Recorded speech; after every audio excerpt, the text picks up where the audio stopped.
Welcome back to my YouTube channel Bhavya Binu life Bhavya Binu. അപ്പോൾ ഈ ഒരു ഇൻട്രോ പറഞ്ഞിട്ട് കുറെ കാലമായല്ലേ? Yes, I know. ഞാൻ രാവിലെ ബ്രേക്ക്ഫാസ്റ്റ് ഒക്കെ കഴിഞ്ഞതിന് ശേഷം കുറച്ച് കഴിഞ്ഞ് ഞാൻ ഒരു സ്മൂത്തി ഉണ്ടാക്കി കുടിക്കാറുണ്ട്. വളരെ എളുപ്പത്തിൽ നമുക്ക് ഉണ്ടാക്കാൻ പറ്റുന്ന ഒരു സ്മൂത്തിയാണ്. അപ്പോൾ അതിന്റെ റെസിപ്പി ആയിട്ടാണ് ഇന്ന് വന്നിരിക്കുന്നത്. നമുക്ക് വീഡിയോയിലോട്ട് പോയാലോ? അപ്പോൾ ഇതിന്റെ ഇൻഗ്രീഡിയൻസ് ആയിട്ട് നമ്മൾ എടുക്കുന്നത്, ഞാനിവിടെ എടുക്കുന്ന ഏത്തപ്പഴമാണ്. പാളയംകോടൻ പോലുള്ള പുളിയുള്ള പഴങ്ങൾ നമ്മളിവിടെ എടുക്കുന്നില്ല. അപ്പോൾ ഏത്തപ്പഴമാണ് ഞാനിവിടെ എടുത്തിരിക്കുന്നത്. പിന്നെ നമുക്ക് ഹോർലിക്സ് ആണ് ഞാനിവിടെ എടുക്കുന്നത്. ഹോർലിക്സോ ബൂസ്റ്റോ നിങ്ങൾക്ക് ആഡ് ചെയ്യാം. അതുപോലെ തന്നെ പീനട്ട്സ്, കപ്പലണ്ടി. അപ്പോൾ ഇതിന് പകരം കാഷ്യൂ ആഡ് ചെയ്യാവുന്നതാണ്. അതിനുശേഷം പഞ്ചസാര എടുക്കുന്നത്. പഞ്ചസാരയ്ക്ക് പകരം നമുക്ക് ഡേറ്റ്സ് എടുക്കാവുന്നതാണ്.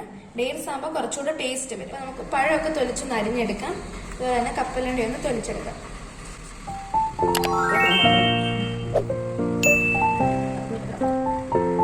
പഴം അരിയുമ്പോൾ കട്ടിക്കായിട്ട് അരിയരുത്, അരിയാൻ കുറച്ച് ബുദ്ധിമുട്ടാവും. നമ്മൾ ഒരു ഏത്തപ്പഴം നന്നായിട്ട് അരിഞ്ഞെടുത്തിട്ടുണ്ട്. ഇതിനെ നമുക്ക് ജാറിലോട്ട് ഇട്ട് കൊടുക്കാം.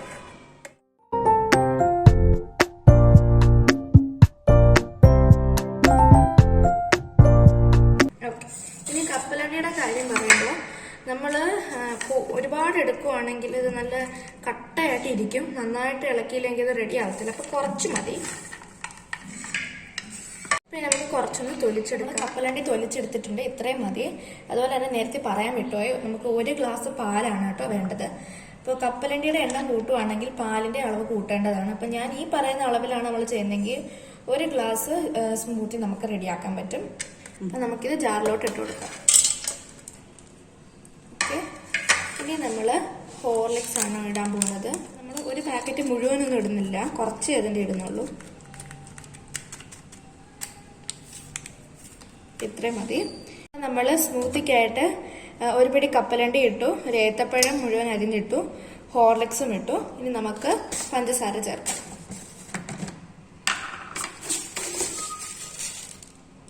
ഇപ്പം ഞാൻ ഇവിടെ 1.5 സ്പൂൺ പഞ്ചസാരയാണ് ചേർക്കുന്നത്. ഹോർലിക്സിനും ഇച്ചിരി മധുരമുണ്ട്, പഴത്തിനും മധുരമുണ്ട്. അതുകൊണ്ട് ഒരുപാട് വേണ്ട. ഡേറ്റ്സ് ഒക്കെയാണ് നമ്മൾ ഇടുന്നെങ്കിൽ പിന്നെ പഞ്ചസാര ഇടിയേ വേണ്ട, അത്രയ്ക്ക് മധുരം വരും. ഇനി അടുത്ത കാര്യം എന്ന് വെച്ചാൽ പാലിന്റെ കാര്യമാണ്. പാല് മൊത്തത്തോടെ ഒഴിച്ച് അരക്കുകയാണെങ്കിൽ അത് ഈ പഴം നന്നായിട്ട് അരയത്തില്ല, പാല് മാത്രം കിടന്ന് അടിക്കും. അതുകൊണ്ട് കുറേശ്ശായിട്ട് അരച്ച് വേണം പാലൊഴിക്കാൻ. കുറച്ചൊഴിക്കാം. അപ്പം ഇതിനി ഒന്ന് ജസ്റ്റ് ഒന്ന് ബ്ലെൻഡായിട്ട് വരുമ്പോൾ ബാക്കി കുറച്ചുകൂടെ ഒഴിക്കണം. ഒരു 30 സെക്കൻഡ് ഒന്ന് അരച്ചെടുക്കുമ്പോൾ ഇങ്ങനെ കിട്ടും. ഇനി ഇതിനകത്തോട്ട് കുറച്ചുകൂടെ പാല് ആഡ് ചെയ്ത് കൊടുക്കാം. ഇനി ഒരു 30 സെക്കൻഡ് അരയ്ക്കാം. അപ്പം ഞാൻ 30 സെക്കൻഡ് അരയ്ക്കുന്നതെന്ന് വെച്ചാൽ പൾസ് മോഡിലിട്ടാണ് അരയ്ക്കുന്നത്. അപ്പോൾ ഇനി നമുക്ക് മുഴുവൻ പാലും കൂടെ ഒഴിച്ചു കൊടുത്തിട്ട് ഫസ്റ്റ് സ്പീഡിലിട്ട് കുറച്ച് നേരം അരയ്ക്കാം. ഒരു 2 മിനിറ്റോളം അരച്ചെടുക്കാം. അപ്പം നമ്മുടെ സ്മൂത്തി ഇവിടെ റെഡി ആയിട്ടുണ്ട്. ഇതിങ്ങനെ തന്നെ ഇരിക്കും, കട്ടിയായിട്ട് തന്നെ നമുക്ക് തോന്നും. അപ്പോൾ അത് നന്നായിട്ട് ഇളക്കിയെടുത്താലേ ഇത് റെഡിയായിട്ട് വരും. ഇതുപോലെ നല്ല കട്ടിയായിട്ട് ഇത് കിട്ടും നമുക്ക്. അത് ആ കപ്പലണ്ടി ചേർക്കുന്നതിൻ്റെയാണ്. അപ്പോൾ ഇത് ഉണ്ടാക്കുമ്പോൾ ഇതുപോലെ ഇങ്ങനെ കട്ടിയായിട്ട് തിരിക്കും. നന്നായിട്ട് ഇത് ഇളക്കിയെടുത്താൽ അത് റെഡിയായിട്ട് വരും. ഇളക്കുന്നതിന് മുമ്പ് നമുക്ക് കുറച്ച് ടോപ്പിങ്സ് ഒക്കെ ഇട്ട് കൊടുക്കാം.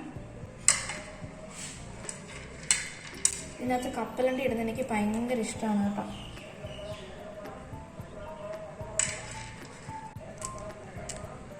നമുക്ക് ഹോർലിക്സും കൂടെ കുറച്ച് മുകളിലോട്ടിടാം. നന്നായിട്ടൊന്ന് ഇളക്കി എടുത്തിട്ട് കുടിക്കാം, അല്ലെങ്കിൽ കുടിക്കാൻ പറ്റത്തില്ല. ഇത് അരയ്ക്കുമ്പോൾ നമ്മളിത് നല്ല വെള്ളം പോലെ തോന്നിക്കെങ്കിലും 2 സെക്കൻഡ് കഴിയുമ്പോഴത്തേക്ക് ഇതും കട്ടിയാവും. ഇപ്പോൾ കണ്ടില്ലേ, ഇത് റെഡിയായിട്ട് വരുന്നുണ്ടോ? അപ്പോൾ ഇത്തിരി കട്ടിയുള്ളതാണ്, ഞാൻ കുറച്ച് സ്പൂൺ വെച്ചാണ് കഴിക്കുന്നത്.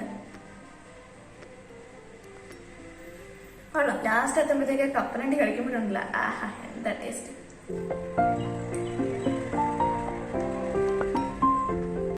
അപ്പം നിങ്ങളിത് വീട്ടിൽ ട്രൈ ചെയ്ത് നോക്കുക. വളരെ എളുപ്പത്തിൽ നമുക്ക് ഉണ്ടാക്കാൻ പറ്റുന്ന ഒരു ഹെൽത്തി സ്മൂത്തിയാണിത്. അപ്പോൾ ഇതുപോലെ മറ്റൊരു വീഡിയോ ആയിട്ട് വരുന്നവരെ താങ്ക്സ് ഫോർ വാച്ചിങ്.